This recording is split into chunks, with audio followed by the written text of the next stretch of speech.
Friday morning breakfast. We're back upstairs in the Windjammer buffet, and I got my hard-boiled eggs, link sausage, sliced cheese. I think I got provolone and Swiss. Then I got some scrambled eggs with cheese, bacon, sliced ham, and a roasted tomato. Friday lunch, I got some roast beef, some grilled veggies, and a piece of chicken, Parmesan crusted chicken. Of course, some lunch meat and some cheese. Right there, Heath? Yeah, there you go.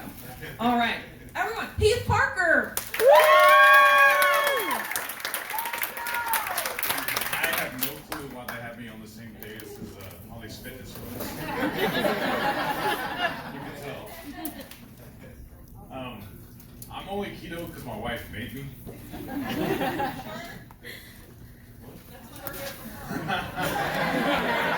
That's a shirt.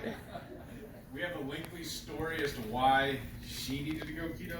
I have a video for that. If y'all don't know, together we have a YouTube channel too. It's called HungryHeath.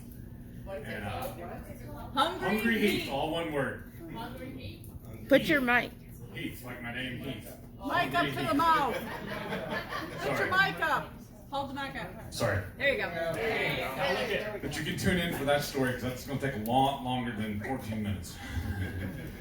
So I wasn't totally convinced on it. In fact, while she was watching all of her YouTube, all of her basically the keto sphere stuff, I put my headphones on and go off and watch wrestling or something. Just totally tune it out. And then I don't know what it was. One day she just had it on Dr. Barry. And I was like, this guy actually makes sense. He talks like a normal person. He's not all nerdy. He's like a normal person. And I don't know, and I just started liking what he had to say, and it made sense. But I was still kind of hesitant about it, and I was still eating my crap garbage. It's like I've told people before, my favorite foods were always pizza, burgers, and tacos. Which is bread, which is probably the worst thing I could ever do. And I was close to 500 pounds when we started. Yeah. And the only reason why I say that is because it was about, I guess, 6 weeks or so in is when we finally decided to buy a scale. And when I got on that scale, I maxed out at 460, as far as it went. So I can safely say I was probably close to 500 pounds then. I wore an 8XL shirt, 52-inch jeans in the waist, but I technically was wearing down below. I had what we call in the South Dunlop disease. My belly Dunlopped over my belt. And I was wearing size 13 shoes. That's what's really amazing to me about it is that I've actually gone down to this is a 3X, and several of y'all have told me it's still too big for me. Yeah. They expect me to wear a 2X, but it's like that's my little brother's clothes. I'm in a 42-inch jean now. Wow. And wearing size 11 shoes.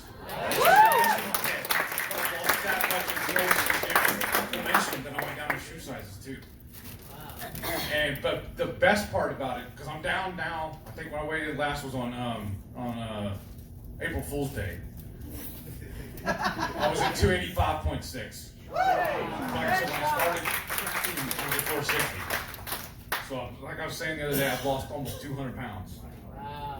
But what I'm most impressed with and what convinced me to be keto for life is I was a type 2 diabetic. I say was.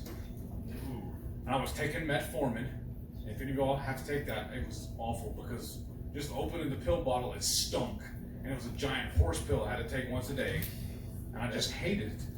But then my doctor actually called me and told me to stop taking it because it could be harmful to me because I'm no longer a type 2, is what he told me.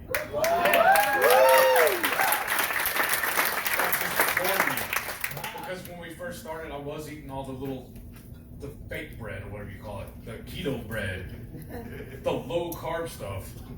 And I was still driving through McDonald's or Whataburger and eating my value meals and stuff. Or just, cheating when I wasn't at home where the warden could see me. And I don't know how many times we cleaned out our pantry and gave all that stuff away and just threw it out. We had to do it like 3 or 4 times just to get all the toxins basically out of the house. And that was a little over 3.5 years ago when we started. Yeah. And oh yeah, and when the doctor called me, that was about, I think, 2 months into it. So I reversed it that quick too. Yeah, I had to sit down and like really think about it. And like I said, that's what convinced me. And I don't know, and then about a little over a year ago, I had a work accident and we determined, I was having really bad vision problems. You can see me when I walk around, I still have some mobility issues. They determined that I have MS. I have lesions on my brain. So my wife's always told me there's something wrong with my head. So she's right. But I tripped and fell, hit my head, and then I started having really bad vision problems. I went to an eye doctor, and they told me there's nothing wrong with my eyes. It's all neurological. So they finally did the MRI on me, and that's when they figured out that it's the MS. So then once again, leaned on Dr. Berry. I reached out to him, I sent him a message on Instagram, and he told me what I need to do is go back to just like as few carbs as possible. So for a while there, I wasn't straight, full-fledged carnivore. I called it carna-close. Carnivore adjacent. I love spicy food, and I was still eating my, my pepperoni, jalapenos, and any kind of peppers, and I still like pickles and stuff like that. So I was still really, really close, but that really helps me. And then we figured out too, we had to stay in a hotel for about 4 months or so while our house was being renovated due to the Texas snowpocalypse there in Houston. And the free breakfast the hotel was putting out was hard-boiled eggs. And I was eating 4 of those a day, and I was feeling amazing. So once again, the warden started researching it, trying to figure out, and she remembered another video by Dr. Berry talking about the benefits of eggs. And she figured out and read about it and everything that the hard-boiled eggs actually are better for me than fried or scrambled. So I eat 4 hard-boiled eggs every single day now. Good job. Just to make sure. It's basically food as medicine. That's what I feel like it works. Preach it. And I don't know, y'all don't make me nervous. I don't feel like I deserve to be up here. There's so many people that are more informed than I am. And I don't know. Yeah, but what worked for you? Yeah. You're the reason why we're all here. Inspiration. Aww. And then, it's probably silly, you're gonna laugh at this too. I've been a lifelong pro wrestling fan. It's still real to me. So one of my favorites is a gentleman named Diamond Dallas Page. Oh yeah. Oh. And we watched his story. If y'all ever go look it up. It's amazing. The Arthur Gorman story. This guy was a paratrooper that was wounded, having to use those canes to put your arms. But give me that video, and then he's at the end of it by following Dallas. He's running at full force. So the reason why I'm saying this is I do what he has. He has his own yoga program. Yeah. It's called DDPY. But he says it's not your mama's yoga. DDPY. Yes, DDPY, Diamond Dallas Page Yoga. But he makes sure to let you know that it is not yoga. It is his version of it. And by doing that, I feel like that is what gave me my mobility, because I've had several flare-ups with the MS, and I've had 2 different occasions where I had what they call drop foot. The worst one was my right foot, because then I couldn't drive, because it's the gas pedal and everything. And with the deal with my eyes too, I had to wear an eye patch for a while to help me see better. But through the flare-up, I had to use a walker for a while to get around. And then I'm gradually, thanks to DDPY, I was able to use a cane, and now you see me walking normal. Right on.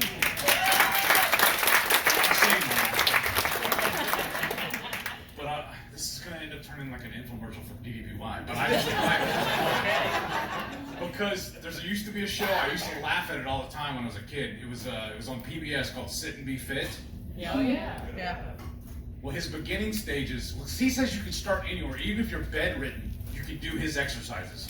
He wants you to modify it to where it'll adapt to you. And that's the only exercise I do is the DDPY. I do it either 3 to 4 times a week, whatever his schedule is. Because at the end, you rate it. Well, after you finish your session, you rate it as the difficulty level. And then the next week, it bases what you need to do off of how you voted the previous week. But I started off when he calls chair force. And I couldn't even actually sit in a chair because I felt uncomfortable. I felt like I was going to fall out because we don't have any arms or any chairs at home with arms on them. But so I sat on the couch and did it. And it was a thick leather couch too, and pretty comfortable. And it felt kind of silly doing exercises on the couch. But from there, I moved to the next step, which is what he calls stand strong, where you use a chair in front of you for your extra balance, and that helped a lot. And now I'm doing his beginner stage, where I can just do it like I'm standing right now. I even went and bought yoga mats, put them down on the floor. It was a lot easier when I was doing it at the hotel because the ceilings were taller. And in my living room, sometimes I bump my ceiling fan with my hands when I'm doing this stuff. Is it on YouTube? Is it on YouTube where you go to? Sometimes No. I will post me doing the workouts. I've done some of them. Where do you find? His is at DDP. I think it's DDPY. DDPY now. Yeah. DDPY, and that's his mobile app, I believe. Yeah, that's you DDPY just now. download it. Yeah, Uh-huh. I downloaded it. I paid. It's a paid subscription. I do it. It's a monthly thing. Or a Because yearly. I could. I turned them off for this week. We're on the trip, but I could do it if I wanted them. I pull it up on my phone and do the workouts along with it. Mm-hmm.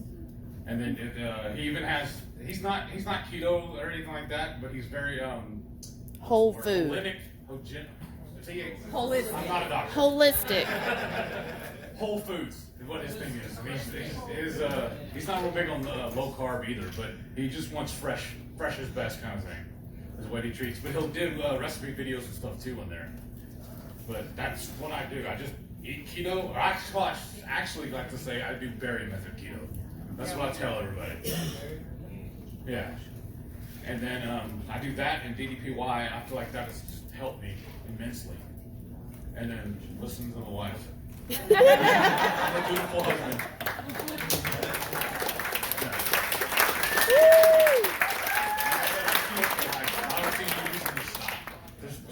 Because I've had some friends reach out to me and tell me that they tried it for a while, but when they stopped, all their weight came back. I'm like, why'd you stop? But I also thought about it, and I know I didn't put all my weight on overnight, so it's not going to come off overnight. So, and it's not a diet to me, it's just my life now. If I never lose another pound, I'm still going to do this, because that's more important to me than not being diabetic. That's right. Yeah. And I mean, I have splurges every once in a while still, but I feel like afterwards I feel awful. Yeah. What's the benefit? And I love people always call it a cheat day, but what are you cheating? You're cheating yourself. Mm-hmm. So I don't know. I'm just, like I said, I'm just a guy. I'm very simple-minded, I think, very direct about it. But I mean, I appreciate y'all humoring me with all this.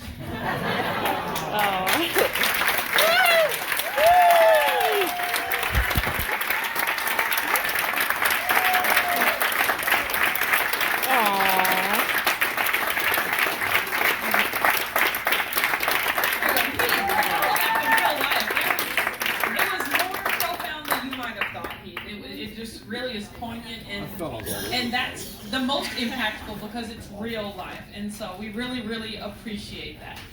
We are going to. It's Mardi Gras night, and here we are. Look at Shauna. That is awesome. There's Brian. Oh, look. That's awesome. I love that. That is awesome. Everybody is dressed up. There's Brian and Karen, the caboodles. There's Susan. There's Patty. That's Jerry's better half. There's Jerry. There's Rhonda. Look at her. She's always stunning. Look at everybody. That's Debbie Hubbs. Hopefully she'll turn around here in a minute. But everybody here in the dining room, it's Mardi Gras night. It's technically formal night on the cruise, but you know what? They're very lax here. Dress as you want, dress to impress. So we're all impressed with our Mardi Gras outfits. And just look at this. Oh, I like the feathers up on that one. And then go that away. So really cool, y'all. Always something fun to do on the cruise ship. That's exactly what I told her. I was like, should I put them on? Come on, and here's Heath. On a Look, party! let me see your shirt. What does it say? Mardi Gras? This is my Mardi Gras costume. And does it have a pocket? Of course it does. Yes, I will always make my friend a t-shirt on a pocket. So awesome. This is us dressed up. And I've got the green mask I showed first. Oh, look at them with all their... Oh, those are pretty. Oh, look, that's awesome.